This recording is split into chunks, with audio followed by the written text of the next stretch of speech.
All right, welcome back to Problem Solver Politics. I am your host, Cardin Ellis, with Cody the Oracle. Hey, everybody. Okay, we called it on October 16th. It's the posted video that's in the top of our channel that Andrew Yang is about to take off, and we really believe that what happened in Iowa is demonstrative of this. For those of you that did not see his fiery speech at the Justice and Liberty event that the DNC held in Iowa, it looks like he has pushed the needle and has cracked the foundation of getting into the mainstream, of getting into the popular mechanics of politics, and people are really starting to pay attention that aren't just the early adopters of the Yang Gang. Okay, so we're going to analyze a little bit how this speech did. However, it is heartening for those of us that want to see Andrew Yang get one step closer to the nomination to hear what the week said, that he has now officially entered the mainstream. So we said it on October 16th that he was about to take off, and it looks like the first stage of the rocket launch is commencing. So Cody, fill us in, man. What just happened? Yes, so it's been a big, at least 72 hours, I guess you could say, for Andrew. But anyway, you know what? To be frank, it's been a big... I said it too much. But it has been a big, 15, 20 days, whatever. Yeah. How long ago we said that? It's been a big since the last debate from Andrew Yang. Without further ado. So yes, the week declared after the events of the last day or so that Andrew Yang's campaign has gone mainstream. Now, really quickly, it's a pretty short little excerpt. I'm just going to go through a couple things here. But we're going to take a look at this. Like you said, it looks like, I keep saying, everything's coming up Yang. It looks like it. But we're still waiting for the numbers in the polls to start moving. However, a couple data points in this article, and then we'll go through what actually happened and kind of explain a little bit more why this could be actually coming. I don't think this week proclamation, I think it's probably a few weeks late. I think we've been saying his campaign's going mainstream for a while. However, we'll go through, and they mentioned something very interesting in here. That's what I want to point to. So, Yang, who as recently as April has had fewer than 20 staff members on his campaign payroll, now has 73 people running the show. It's been like a startup, but this startup has gone mainstream, about to go public. If you want to keep using the analogy, said Zach Grauman, Yang's campaign manager. And I'm not the only one who uses that word. And frankly, and I tell the team, we're just getting started. And this is what they mentioned. There's some big names now involved with the campaign, as well as some more credence to Grauman's words. Divine Mulvey and Longabaugh. We pointed this out. Bernie Sanders' old ad firm. Now works for the team. He's also pulled in people in the past, like Steve Marchand. So he's done some good stuff bringing people in, and he's over tripled his staff in the recent months. So that's one way of looking at why this could be a good time for Yang. But like you were talking about before, Andrew Yang gave a speech in Iowa, and I think this could be one thing I've noticed too, and obviously just where the speech takes place and when it happens. It's a big moment for presidential campaigns. When you come and go to these big Iowa events in the months leading up to the primary, yes, these are where you can kind of make or break a campaign. Now, and there's historical accuracy to what you're saying. I mean, Ronald Reagan's political career, not his PR career or his acting career, but his political career, the legitimacy of him no longer just being, an actor or a governor or whatever, him actually being perceived as a presidential hopeful, is largely attributed to his RNC speech, in which he made his famous quote that the closest thing we've ever gotten to eternal life is an American bureaucracy. And then also Barack Obama's big DNC speech is what really put him on the map and created him as a legitimate candidate. So it's very common that these events yield speeches that are perceived as watershed moments for these candidates. Yeah, continue. Sorry. Well, yeah, but like I said, this particular one, a lot of Democrats have kind of made or break their campaign coming up here near the end of Iowa. Yeah. So I'm going to play a brief excerpt from this speech he gave. It's a pretty good speech. I'm going to play, I think, 20, 30 seconds. I'll have the link. You can watch the whole thing. And then I want to get into why the weeks that Andrew Yang campaign's gone mainstream. I think his campaign's finally, I don't want to say grown up. Maybe Zach Grauman's a better way of putting it. It seems like their mission statement at first was just run for president to do these things, right? I think this was the moment where they might have really refined the message of the campaign. And I think this might be, because the thing is, it's hard to take off when you still have all these ideas and you're searching for that. What's that line that connects some of that through line? I think this is the speech where they finally found the thing, whether it was the Bernie people they brought in, whether just over time they stumbled upon it. I'm ranting too much. I'll play what I said, but again, I'll show you guys why. I think this speech and this moment is kind of when the Yang 2020 campaign finally figured, what are we actually going to pitch people to win the president? What's the message here? And I think this is the actual message. Not the ideas, not the plans, but the message. So again, without further ado, listen to the short clip we pulled from the speech. Now, many of you think of me as a business guy, but for the last 7 years, I've been a nonprofit guy. I started a nonprofit called Venture for America that helped create thousands of jobs in cities like Detroit, Cleveland, St. Louis, Baltimore. And you know what I saw during these 7 years? I saw millions of young people who were not starting families, let alone businesses, because they couldn't pay their bills. I saw millions of young people who were buried under a mountain of debt and trapped in their parents' basements. I saw record high levels of anxiety, stress, depression, mental illness, even suicides and drug overdoses, to the point that our country's life expectancy has declined for 3 years in a row. First time in 100 years that has happened, Iowa. If you turned on cable news today, why would you think that Donald Trump is our president? Go ahead and shout something out. Okay, and now that kind of gets into his stuff, but I believe one thing he said, and I'm going to show you guys in a second here why I don't think I'm just speculating here. I think the Yang campaign means the same thing. You listen to what he said here. The Yang campaign titled the speech, actually. I'll pull it up here. This is the official upload from the Yang 2020 for President YouTube channel. Official upload. Titled the speech, Our Kids Are Not All Right. Andrew Yang and Iowa full speech. Yeah. And I think you heard him say it right there and allude to it. I think that's the message that they're planning on running to the White House with. Does it make sense?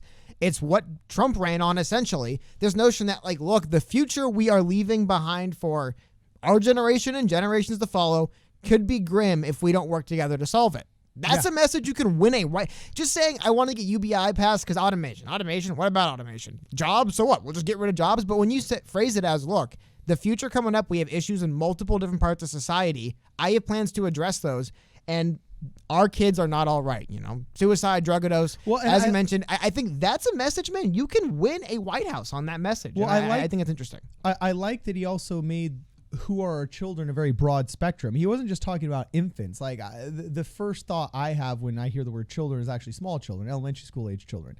But no, he quickly pivoted and said, when I started Venture for America and I went to all these blighted communities and I went to all these areas, what did I see? I, saw millennials living in their parents' basements, barely able to afford their own health care and their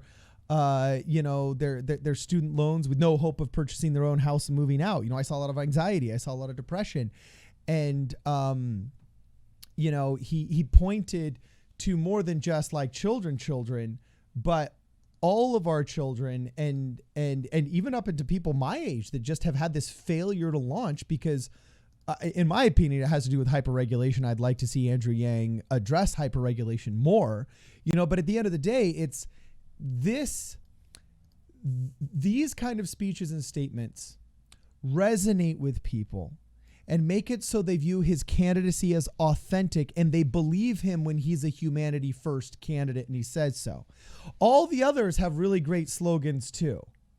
People first, everybody's got their own version of humanity first slogan, but we don't necessarily believe that when Kamala Harris says it, when, Biden says it, or when Buttigieg says it, or a lot of these other politicians.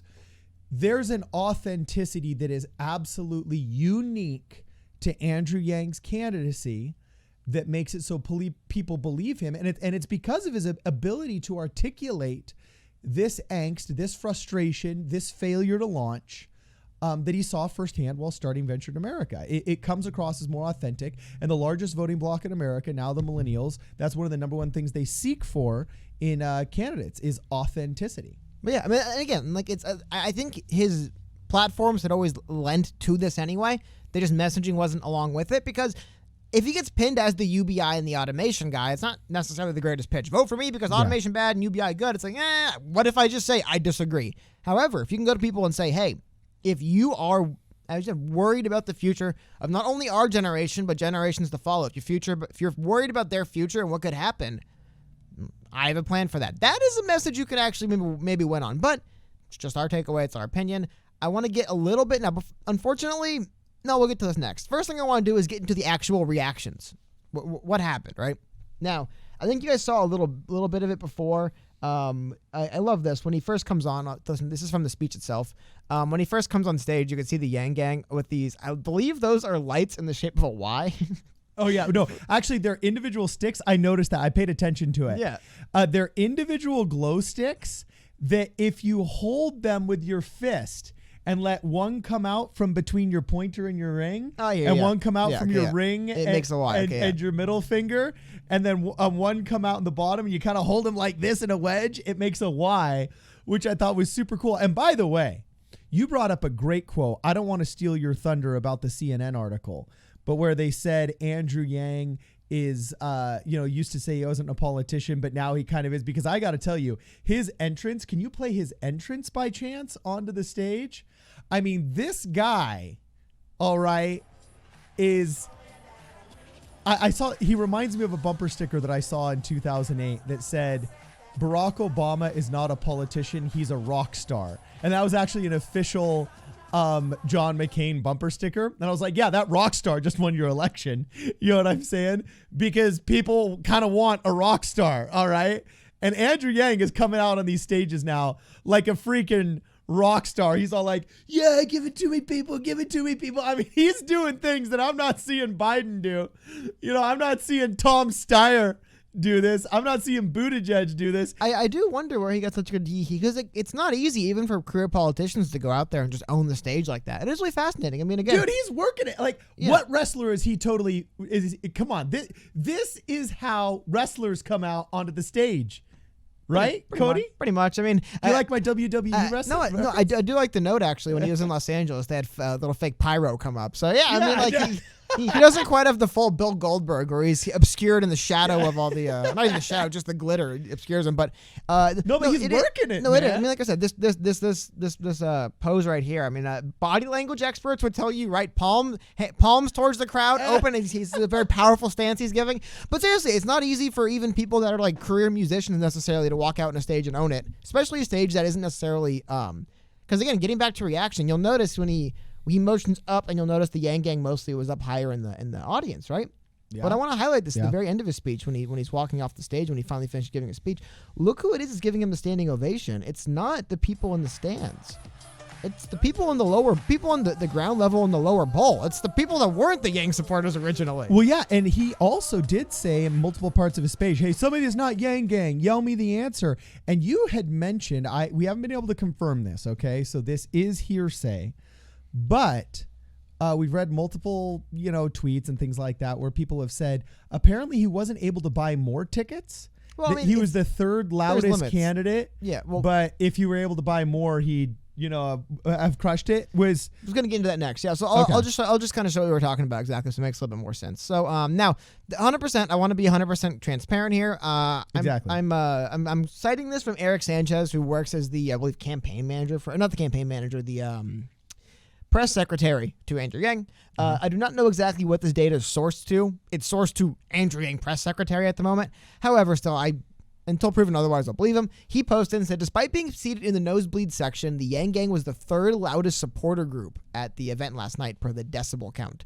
We'll see Mayor Pete, which, as you pointed out when we were doing pre-show, he's from that region of the country. So, yeah, he's probably one of the more like people in Iowa. When we get later into the polls, you'll see how Pete's doing well in the polls there. Joe Biden being the second loudest was really fascinating to me. Yeah, but that's Andrew wild. Yang, according to decibels, drawing more vocal support than Warren, Sanders, and then John Delaney. He got a lot of pop from John Delaney. But I mean, wild things happen when Elizabeth Warren doesn't pay for all the thunder sticks. Well, that's what's important and to then point actually out. Collect them at the end of the day. She got busted in New Hampshire for actually buying a bunch of thunder sticks for people and then being so cheap as to not let them keep it. Yeah, collecting the thunder sticks after. But speaking of, man, it's important you point that out. Again, this is per the Andrew Yang campaign at the moment. I don't have a further source on this. Yeah.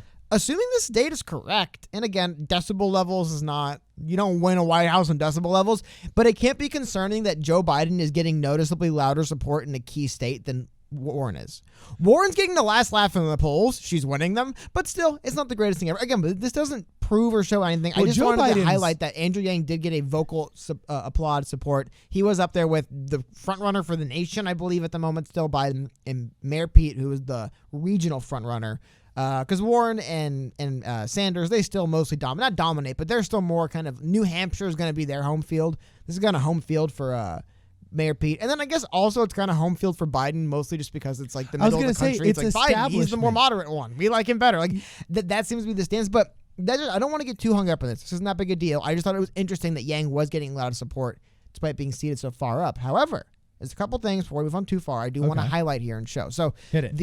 In the crowd, you could see visibly people were into it. They were loud. They were happy. Now, there was a couple moments where the media, this is a good time as Andy mentioned it, the media didn't all necessarily. I'll show you another good takeaway, but there's some bad takeaways. Now, this is posted by a Twitter user, Jake Lepeg, I believe.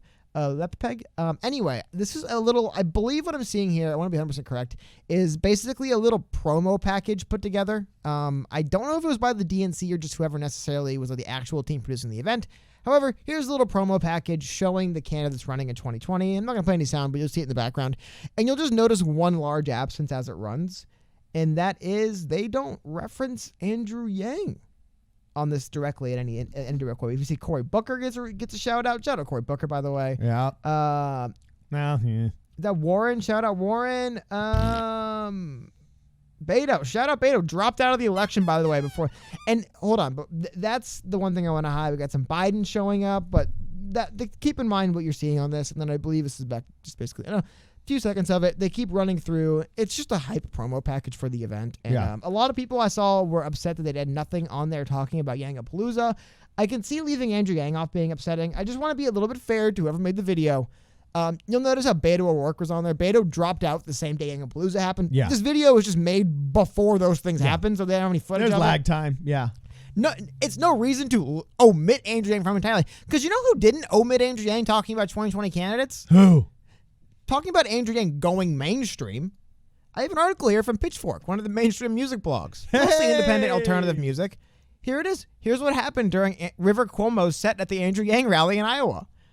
Cuomo performed a handful of Weezer hits of familiar covers. For those of you who didn't know, this actually did happen. We saw him shredding it in the rain too. Yeah, well, one of the reasons that's street cred. If you're doing like a performance for the Yang Gang in the rain, no, that was not on Wayne's World. I just dated myself. Keep going. Yeah, I guess street cred's the word. I wanted to highlight where's the biggest one. They played a lot of fun covers and stuff like that. Here we go. And also this article brought up a lot of Yang Gang stuff, but I'll play for 1 second here so you guys can just see what actually happened there. They actually put a No Scrubs cover. Weezer did. Yeah. Now, again, you don't win a primary by playing by having Weezer come and play. By the way, it was Rivers Cuomo and I believe the guitar player from Weezer, not the whole band. Yeah. Anyway, the fact that the mainstream press was picking up on this and covering it, again, Pitchfork isn't a political blog, but my point exactly, a political blog is covering this because it's just newsworthy. A non-political blog, a music blog, just a newsworthy event that happened. Rivers Cuomo from Weezer, famous band for decades, just performed a free concert for a politician. That's newsworthy, right? Well, do you know who thought that? Again, it wasn't all good news for Andrew Yang. Do you know who, in their opinion, honestly, here we go. I'll just bust him right now. Not bust him, but burn him. The Wall Street Journal apparently thought nothing Andrew Yang did. I'll show you guys what I'll do it live. Maybe they've updated the article and it looks stupid. Let's see. I'll bail you out. Hold on, can you guys see this? I'll show you guys so you can see this on your screen. Just because I want to prove to you guys that. Can you see it? Here we go. A little bit dark, but the word Yang doesn't appear in their article titled "The Moments That Mattered at Iowa's Democratic Dinner." The word Yang does not appear in the article. They talk about you just did the Command F search, and Yang does not show up in the entire article. No. Kamala Harris. I wonder if they omit at least they didn't talk about Beto O'Rourke, who wasn't at the thing, but the name Yang doesn't actually appear in the article. No, the Beto doesn't appear in the article. Oh, that is brutal. It is. Very, again, like I said, it's not all fairness. It's not all what we necessarily want to see, but Wall Street Journal, you can't be letting us down like that. At least mention Andrew Yang was there. Even if you want to say I didn't think. Even if you want one sentence that says, can you Command F Steyer right now? Yeah, no, I can't. Does Steyer show up? And this is a PC. We don't. No Steyer either. It wasn't only Yang omitted, but I want to highlight the fact that Yang was omitted. You want to know why? I thought it was interesting. What? Wall Street Journal's takeaway. Here's 7 takeaways from CNN, and one of their takeaways was the Andrew Yang experience. Oh. And this was the line you were talking about earlier. It's like the NFL experience. You used to travel around with the Super Bowl, right? Sort of WWE experience. You do the same thing. Oh, but, yeah, rock on. Anyway, the Andrew Yang experience, and this is the line you brought up earlier. I thought it was an interesting point, and like I said, I clown on CNN all the time. I would say CNN's online is better than CNN's TV. They get hammered. That's like eating horse poo versus still, because here's the cow thing, though. poo. Wall Street Journal says nothing of note. Yeah. CNN says, and you brought this up, it's a great line by them. They said, Andrew Yang, who had never run for office, joked during his speech he's barely a politician, but that's not really true anymore. Entrepreneurs campaigns animating cause is his freedom dividend, a proposal to combat the threat automation poses by giving jobs. Yeah, the stuff we've heard so many of you say. However, this is what I really wanted to highlight here at the end from CNN posting this. And I think, honestly, this is something that helps Yang a lot. And it's a quote from Yang. I am running for president because, like so many of you in this room, I'm a parent and I'm a patriot. I have seen the future that lies ahead for our children, and it is not something I'm willing to accept. That is a message that a politician running for president who knows what they're doing utilizes. Dude, that trends. I want to focus group that compared to any other sentence that any other guy put out there. Parent, patriot, children. It's like, well, you won. Yeah, dude. I mean, those words in there, you win. Boom. Like, I'm sorry. And this is what corporations do better. Like, people get angry at corporations that become anti-corporatist. Well, don't forget, corporations are dang good at marketing themselves. Messaging. Well, how about Andrew Yang? Their messaging is phenomenal. Well, remember, I just wanted to really quickly, remember Andrew Yang talking about how originally when they were focus testing his UBI title, they went with freedom dividend because dividend polled better with conservatives. Like, oh, dividend. Yeah. I'm familiar with those. No, and freedom. No, it was also freedom. Yeah, exactly. Yeah. But when you combine both those words, it sounded less like free money giveaway and more like freedom dividend. Like I said, same thing. You want to win over moderates? Say that you're a parent and a patriot. That'll win over moderates, man. A lot of people, and someone's actually, I've heard this brought up a lot, and it is kind of one of the interesting things that some Democratic candidates almost struggle with.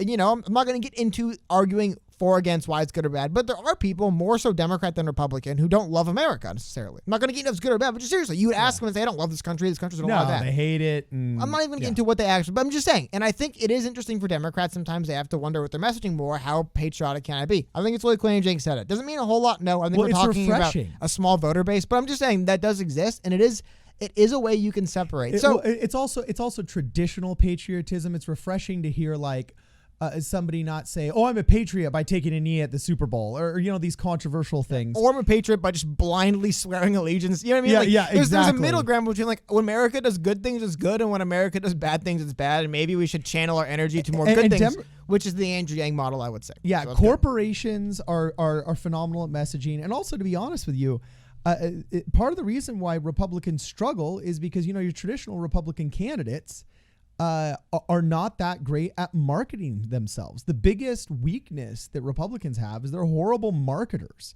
Okay, they don't fight the lies that are told about them. They're not good at developing an awesome sound bite. When allowed long form conversation, they excel and people come around. But part of the reason why Democrats have been consistently able to mop the floor with them, especially in national arguments, is because they just really suck at messaging. Ironically enough, we're actually going to have on the show here soon one of the first consultants that Andrew Yang went to actually develop his messaging. And that's going to be a pretty awesome conversation. So we'll tease that. But at the end of the day, I was pleased to see that these are things that make me think Andrew Yang gets it. I would like him to. I'd like to see him talk a little bit more about how hyperregulation causes this and so on and so forth. I don't think that's going to happen in the Democratic primaries because it probably doesn't poll as well as like freedom dividend, children, patriot, whatever amongst Democrats. But it does make me think, okay, this guy like gets it when it comes to what we worry about as parents, patriots, and normal people. And if the Democratic Party was wiser, they would embrace him and support this a lot more, because Democrats have a huge problem right now. Yeah, well, hold on. Before we get too far into, because I still want to get to, first of all. Oh, yeah. Finish your thing. Yeah. Sorry, bro. Well, there's a couple of big things here. One, and I want to highlight this thing first. So Iowa is obviously an important state, but is Iowa a very important state? How important is Iowa? What are we talking about in Iowa is important? First of all, a lot of you guys probably know Iowa is an important state because it's one of the, if not the earliest voting state in the Democratic Dude, did you climate. see Andrew's speech, how he said how many California votes is one Iowa vote for? Am I stealing your thunder? Well, no, I was going to mention it, but it's a good point. Talk about, please, bring it up. Yeah, well, he literally said, somebody yelled, and you could hear it audibly. This guy has some pipes on him, all right? Because he was yelling loud enough that on Andrew Yang's, lapel mic or his hand mic, whatever it was, you could actually hear him say, 1,000, right? And then he's like, yeah, exactly 1,000. So if I see, 1,400 of you here, I'm looking at 14 million Californians, or whatever equation he did. Yeah. Which, by the way, if you want to, and I'm not from Iowa, but I'm from California. Yeah. And I have a feeling if you want to kind of get some cheap heat in Iowa, Yeah. say they're more important than California. And you guys are cooler. Yeah, you See, guys are California's always dumping on you, but now you get a dump on them. You know what? You want to win the White House? Just go around the country and hate on Californians, and you will win. Just go to countries and say, I hate people from New York, and I hate New York City people and Los Angeles people. And you they're will still win a going to White vote House. for you anyway, because those cities are so one-party rule. No, yeah. That even if you were the DNC candidate, you could trash on them all day, and they wouldn't turn on you. Exactly. That end is They're just such lemmings. They would still vote for it's you. a popular opinion that people from California suck. As a Californian, I hear it a lot. Yeah. Anyway. It's because y'all be jealous. Anyway, exactly. Although we are starting to really badly suck under single-party rule. What's the line from the James Franco movie? They hate us because they ain't us. What was that one? Anyway.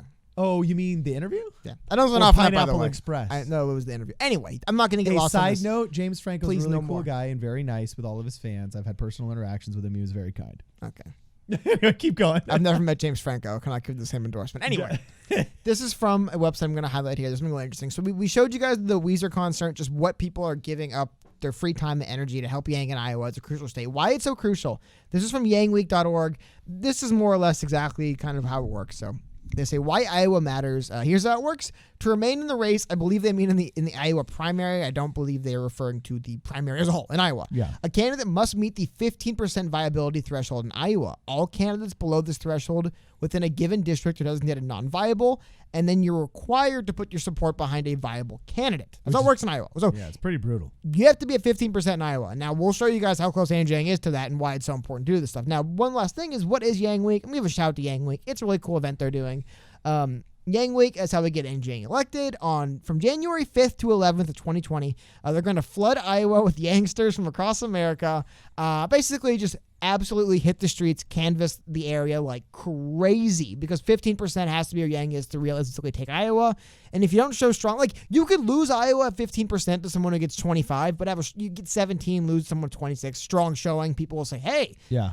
but if you get 5% in Iowa and get blown out the water, it's a bad look. So here's what Yang Week's working on. They go through and they mention stuff. All of the links so you guys can read more about it. I did want to highlight Yang Week has already had 250 people from 37 states sign up in less than 2 days. And this tweet's a day old, so perhaps even more now. Yeah. So it is interesting. You can tell people are taking Iowa seriously. And why are they taking it so seriously? Because like I said, it's not all good news. Here's the other bit of news. So the latest poll that came out of Iowa, there's kind of a silver lining to it and a good thing. It is an improvement for Andrew Yang. However, Andrew Yang, his 3% in that New York Times poll is good. Didn't help him make it to the December debate. It's improving in Iowa, but it's easy to improve in Iowa in a state where I'll scroll down and show you guys.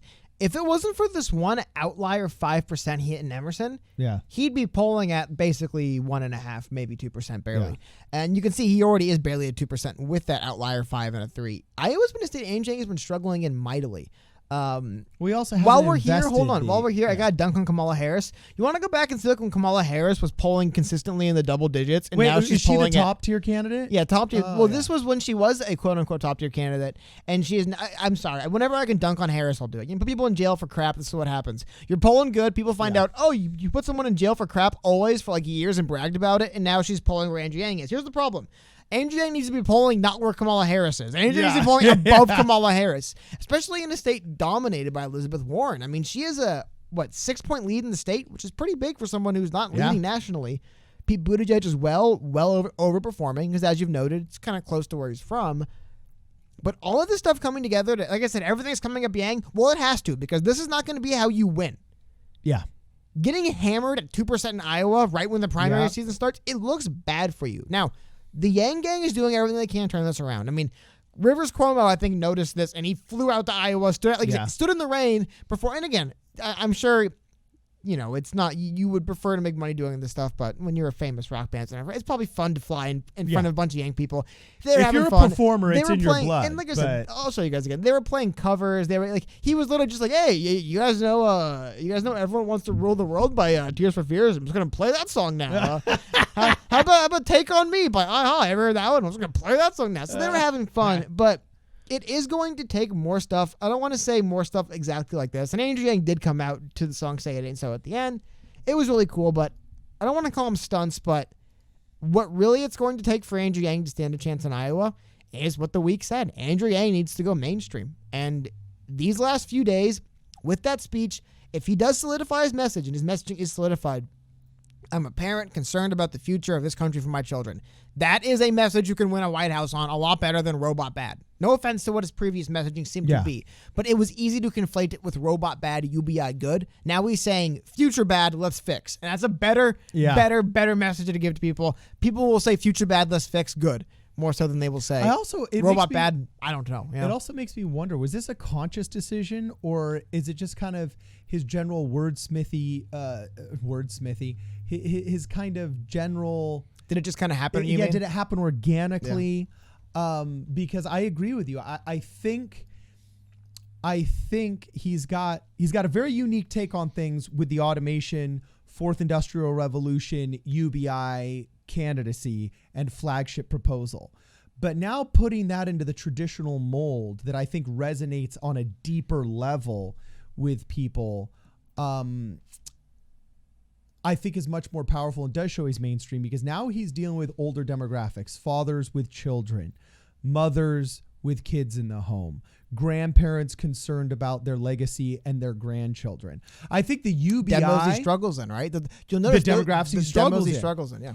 Because UBI and Robots Bad is great for a kid who's about to graduate college and it's like, oh, we need to get this freedom dividend because I'm going familiar, right? Like some people be like, what do you mean? Like there's a robot who's like there's a robot driving the truck. It's like, no, like the truck just knows where to go. I don't want to oversimplify, but you know what I mean? Like younger people, I think, are just more aware. Like we like AI, what does it mean? And younger people are like, oh no, I know for a fact on computers you can just like automate tasks and not have to do them anymore, and they just do them on themselves. He's kind of found a way to actually incorporate that younger message into the older model. See, what's interesting is usually churches are trying to get their more traditional values.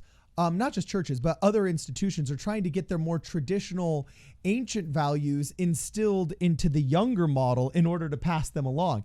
Andrew Yang's got a very unique situation where he's trying to get the young people's message, put into the older person's mold to understand. It's a very unique problem. I mean, if you're at the police academy, you're trying to teach all these young bucks how to police and everything, you want to instill the wisdom that you've had from 40 years on the force into these young cadets within less than 6 months. How do you do that? So usually we're used to the messaging being one of trying to take the ancient values and put them into the new mold instead of taking the new mold and putting it into the ancients. You know what I'm saying? Well, I think just I don't know. I want to. I think at the end here, just to kind of wrap up what I think I've seen here is, look, if the DNC wants to keep sleeping on Andrew Yang, if publications like the Wall Street Journal, they want to keep sleeping on Andrew Yang, like, go ahead, keep doing it, because you know what's going to happen?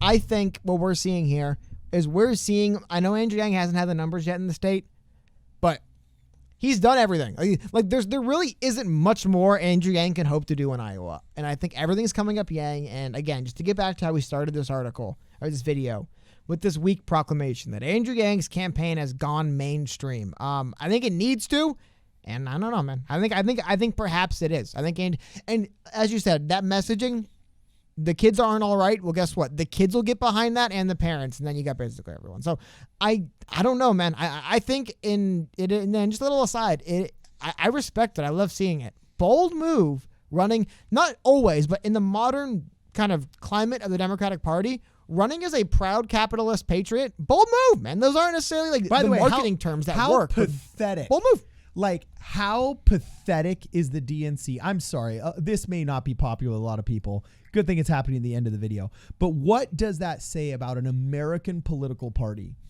if two analysts that follow a Democrat every single day can say, wow, he said the word patriot?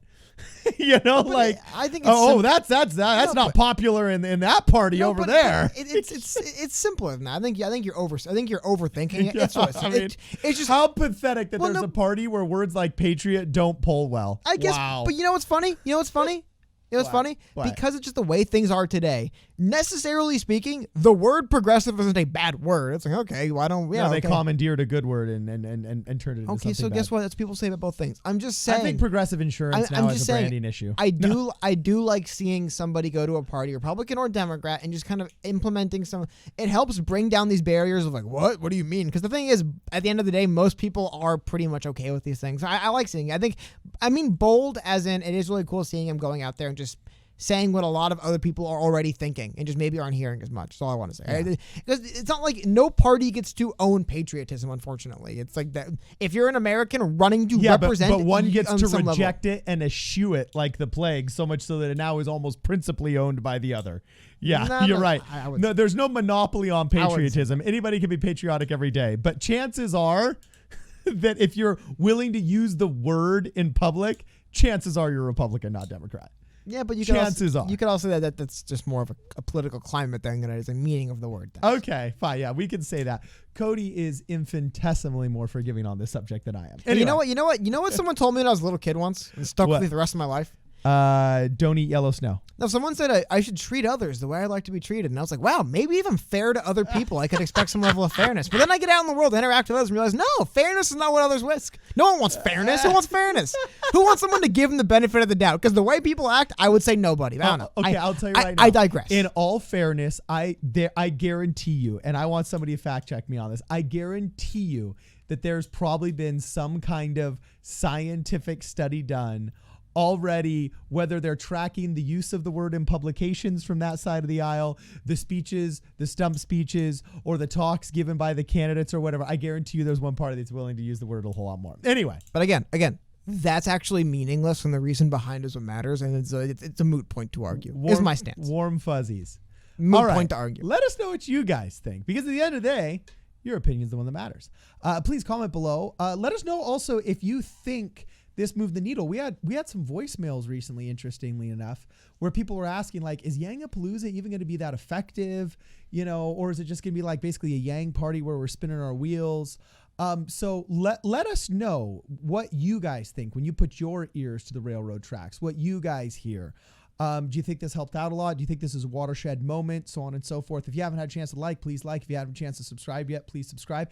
And make sure you leave us a voicemail. Give us your opinions. We love responding to your voicemails at 1-833-PSP-RADIO. That's 1-833, just like Problem Solver Politics Radio. This is Problem Solver Politics, and we'll see you guys in the next video.